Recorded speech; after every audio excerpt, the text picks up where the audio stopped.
ஸ்ரீமதி ராமானுஜாய நமஹா. தினமும் வைஷ்ணவம் ஸ்ரீயபதியான எம்பெருமானுக்கு முக்கியமாக விலட்சணமாய் விசேஷமாய் அடையாளமாய் சொல்லக்கூடியதான 2 விஷயங்கள் அகிலஹேய பிரத்யநீகத்துவமும் கல்யாண குணாகரத்துவமும் என்று சொல்லப்படுகின்றது. அதாவது தாழ்ந்த குணங்கள் எதுவுமே இல்லாதவன் என்றும் அனைத்து விதமான எண்ணில் அடங்காததான குணக்கூட்டங்களை கொண்டுள்ளவன், தன்னிடத்திலே அதுவும் சுவாபாவிகமாகவே இயற்கையாகவே கொண்டுள்ளவன் என்பதைத்தான் நாராயண சப்தம் நமக்கு காட்டுகின்றது என்பது ஆச்சாரியர்களினுடைய தீர்வாகும். பராசர பட்டரும் தம்முடைய அஷ்டஸ்லோகியிலே துவயமந்திரத்தை விவரித்துக் கொண்டு வரக்கூடிய சமயத்திலே நாராயண பதத்திற்கு சமுச்சித குண ஜாத்தம் என்று சொல்கின்றார். எம்பெருமானாரும் தம்முடைய சரணாகதி கத்தியத்திலேயே ஸ்வாபாவிக அனவதிக அதிசய ஞான சக்தி வீரிய தேஜகா சௌசீல்ய வாத்சல்ய மார்தவ ஆர்ஜவன்னு இப்படி எண்ணிலடங்காததான குணக்கூட்டங்களை தன்னிடத்திலே கொண்டுள்ளவன் எம்பெருமான் நாராயணன் என்று காட்டுகின்றார். இப்படிப்பட்ட எண்ணற்றதான கல்யாண குணங்களை கொண்டுள்ள எம்பெருமான் தான் 5 நிலைகளிலே இருந்து கொண்டு லோக ரக்ஷணத்தை நடத்தி கொண்டிருக்கின்றான். பரத்வ நிலை, பரமபதத்திலே இருக்கக்கூடியதான பரத்வ நிலை, அதற்கு பின்னே திருப்பார்கடலிலே சயனித்திருக்கக்கூடிய கோலத்திலே எழுந்தருளி இருக்கக்கூடிய வியூக நிலைன்னு சொல்றோம். அதற்கு பின்னே தர்மத்தை நிலைநாட்டுவதற்காக ராமகிருஷ்ணர் கிருஷ்ணாதி போன்ற அவதாரங்களை எல்லாமும் எம்பெருமான் எடுக்கின்றான். ஆக விபவ நிலைன்னும் உபனிஷத்துகள் சொல்றபடிக்கு எல்லா சேத்தனங்களின் உள்ளேயும் இருந்து கொண்டு அவைகளினுடைய செயல்பாடுகளை நியமிக்கக்கூடிய அந்தர்யாமி என்கின்ற நிலையும், பூமியில் உள்ளார்கள் இந்த லோகத்திலே இருக்கக்கூடியவர்கள்லாம் கண்டு அனுபவிக்க வேண்டும்படியாய் அர்ச்சை நிலையிலே பயன் பெறும்படியாக எழுந்தருளியிருக்கின்றான் என்று இப்படி 5 நிலைகளை காட்டுகின்றார். இந்த 5 நிலைகளை விவரிக்கும் இடத்திலே பிள்ளை லோகாச்சாரியார் தம்முடைய ஸ்ரீவச்சன பூஷணத்திலே மிக அழகாக எடுத்து சொல்கின்றார்.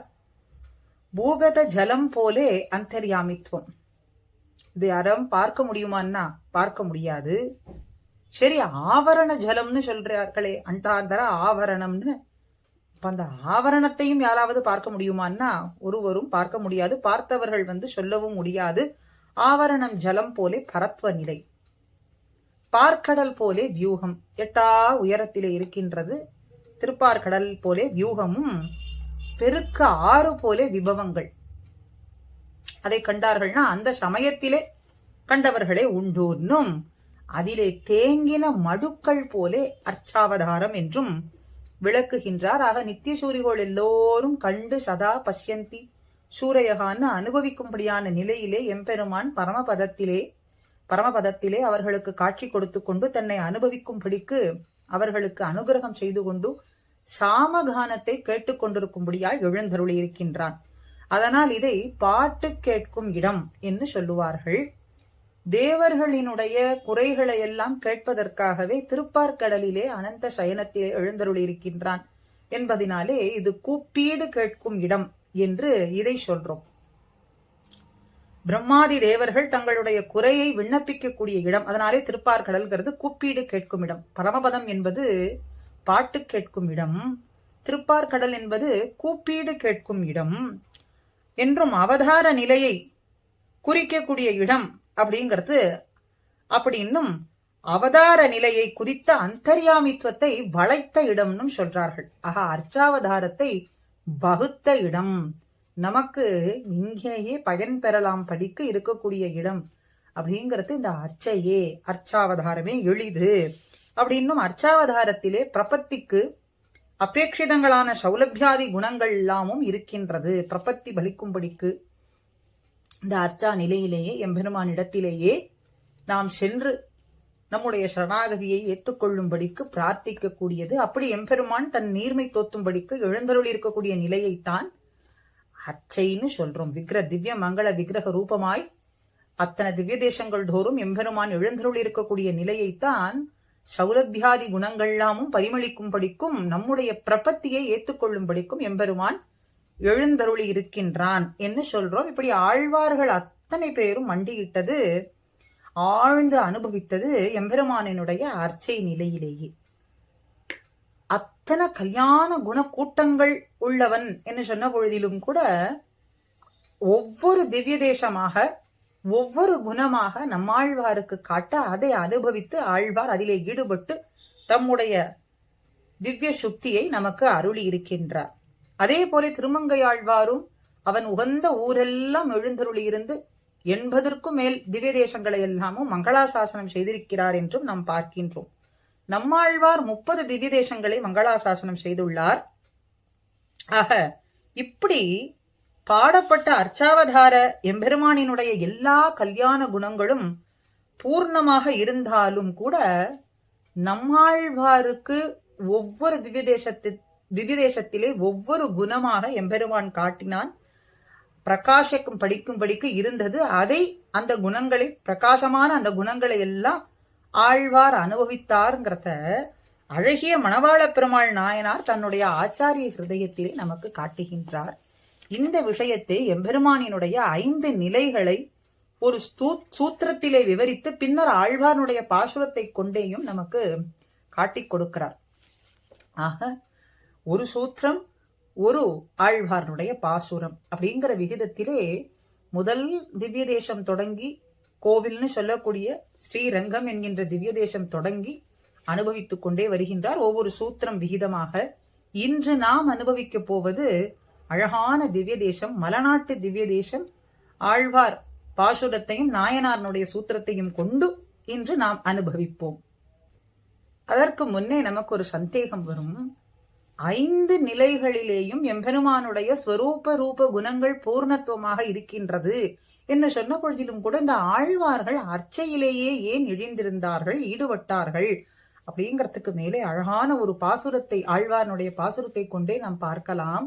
தமர் உகந்தது எவ்வுருவம் அவ்வுருவம் தானே, தமர் உகந்தது எப்பேர் மத்த பேர், தமருகந்த எவ்வண்ணம் சிந்தித்து இமையாது இருப்பரே அவ்வண்ணம் ஆழியான்தான் என்று முதல் திருவந்தாதியிலே பொய்கை ஆழ்வார்னுடைய பாசுரம். தமர் உகந்தது எவ்வுருவம், பக்தர்கள் எந்த உருவத்தை அவர்கள் விரும்பி இருக்கின்றார்களோ அந்த உருவமாகவே ஆகிவிடுகின்றான். அவர்கள் எந்த நாமத்தை சொல்கின்றார்களோ அந்த நாமத்தையே அவன் எடுத்துக் கொள்கின்றான் என்று சொல்றது போலேயும் தீ எம்பெருமான், நீர் எம்பெருமான், திசையும் இரு நிலனுமாய் எம்பெருமான் ஆகி நின்றால் அடியோம் காணோமால் அப்படின்னு சொல்றபடிக்கு பரத்வ வியூகங்கள் எல்லாம் அப்பாற்பட்டிருப்பதாக இருக்கின்றது. அணுக முடியாமல் இருக்கும்படியாக இருக்கு. விபவங்களும் அந்தந்த அவதார காலத்திலே இருந்தவர்களுக்கு மட்டுமே சேவிக்க முடிகின்றது. அந்தரியாமியோ யோகிகளுக்கு மாத்திரமே கிடைக்கக்கூடியதாகவும் இருக்கின்றது என்று சொன்ன பொழுதிலே இந்த தீ எம்பெருமான் நீர் எம்பெருமான்கிற பாசுரத்திலே இந்தளூரிரே என்று சொல்றதுனாலே இந்தளூர் தொடங்கி இருக்கக்கூடிய திவ்ய தேசங்கள், அது போல இருக்கக்கூடிய திவ்ய தேசங்கள்லாம் அர்ச்சாவதாரம் அடியோமுக்கே என்று பிறந்த போதே அனுபவிக்க வேண்டிய இடங்கள், அனுபவிக்கும்படியா இருக்கக்கூடிய இடங்கள் அப்படின்னு இந்த திவ்ய தேசங்கள் தொடங்கி அத்தனை திவ்ய தேசங்களும் எம்பெருமான் எழுந்தருளி இருக்கிறான். ஆக அவதார காலத்திற்கு பிற்பட்டானார்களும் பின்னானார் வணங்கும் சோதி என்று சொல்லும்படியாய் பொன்னானாய் பொழிலேழும் காவல் பூண்ட புகழ்வாய இகழ்வாய தொண்டனேன் நான் திருமூழி களத்தானாய் முதலானாயே. பின்னானார் வணங்கும் சோதி, அவதார காலத்திற்கு பிற்பட்டார்களும் வந்து அனுபவிக்கும்படிக்கு திருமூழி களம் போன்ற திவ்ய தேசங்களிலே உள்ள எம்பெருமான் இடத்திலே எல்லாம் பூர்ணமாய் இருப்பதனாலே ஆழ்வார் அனுபவித்து அதிலே இழிந்திருக்கிறார் அப்படின்னு சொல்றதுனாலே இன்று நாம் திருமூழிக்கள திவ்ய தேசத்தையே அனுபவிக்கின்றோம். சூத்திரம் 175. சாத்திய ஹிருதிஸ்தனாயும் சாதனம் ஒருக்கடுக்கும் கிருதஜ்ஞதா கந்தம் தாயப்பதியிலே என்ன சூத்திரம். ஆழ்வாருக்கு சாத்தியம் எம்பெருமான், எம்பெருமானுக்கு சாத்தியம் ஆழ்வார், அதுல சந்தேகம் இல்லை. ஆனால் இந்த திருமூழிக்களம் திவ்ய தேசத்திற்கு முன் வரைக்கும் ஆழ்வார் என்ன சொல்லிக் கொண்டிருந்தார்? அவதாரத்திற்கு பிற்பட்டவர்கள் பிற்பட்டவராய் அந்தர்யாமிங்கிற நிலை கண்ணுக்கு விஷயமாகாமல் இருக்கின்றதே, உன்னை எப்படி காண்பது, உன்னை எங்கே காண்பது அப்படின்னு ஆழ்வார் அலற்றிக் கொண்டிருந்தார், யோசித்துக் கொண்டிருந்தார். அப்போ அதெல்லாம் தீர்ந்து போகும்படிக்கு, ஆழ்வார்னுடைய அபேட்சிதம் நிறைவேறும்படிக்கு திருக்கடித்தானத்திலே வந்து சந்நிகிதனானான் ஆழ்வாருக்கு காட்சி கொடுக்க. ஆக திருமூழிக்களம், திருவிந்தளூர் போன்ற திவ்ய தேசங்கள் எல்லாம் எம்பெருமான் இப்படி பூர்ணமாக எழுந்தருளி இருப்பதனாலே இந்த சூத்திரத்துக்கு ஒத்திருப்பதான பாசுரமான திருக்கடித்தானம் என்கின்ற திவ்ய தேசத்தையே நாம் பார்த்து கொண்டிருக்கோம். ஆழ்வாருக்கு சாத்தியமா எம்பெருமான் இருக்கான், எம்பெருமானுக்கு சாத்தியம் ஆழ்வாரேன்னு சொன்னோம். இப்போ அந்தர்யாமியா இருக்கக்கூடிய எம்பெருமானினுடைய நிலையை நாம் எப்படி காண்பதுன்னு யோசித்துக் கொண்டிருந்த ஆழ்வார்னுடைய அபேட்சிதத்தை நிறைவேற்றும்படியாய் எம்பெருமான் திருக்கடித்தானம் என்கின்ற திவ்ய தேசத்திலே வந்து சந்நிகிதனாய் எழுந்தருளி இருந்து ஆழ்வார்னுடைய ஹிருதயத்திலும் வாசம் செய்யும்படிக்கு செய்யலானான். அப்படி சாத்தியம் கைப்பட்ட பின்பு சாதனத்திலே யார் பிரவேசிப்பார்கள்? சாத்தியம் நமக்கு கைப்பட்டு விட்டது, அதுக்கு பின்ன சாதனத்திலே யார் பிரவேசிப்பார்கள் அப்படிங்கறதுனாலே ஆழ்வார் ஹிருதயத்திலே சாதனமான திருக்கடித்தானத்திலும் ஒரே சமயத்திலே சந்நிகிதனானவன் எம்பெருமான். ஆழ்வார் ஹிருதயம், திருக்கடித்தானம், திவ்ய தேசம், சந்நிதி ரெண்டத்திலேயும் ஒரே சமயத்திலே சந்நிகிதனானான். ஏன்னா சாத்தியம் கைப்பட்ட பின்பு சாதனத்திலே யாரும் குடிபுக மாட்டார்கள், பிரவேசிக்க மாட்டார்கள் அப்படிங்கிறது இல்லாது ஆழ்வாரனுடைய ஹிருதயம், திருக்கடித்தானம், திவ்ய தேச, சந்நிதி ரெண்டத்திலேயும் எம்பெருமான் ஒரே சமயத்திலே சந்நிகிதனானான் என்பதனாலே இது சூத்திரம்.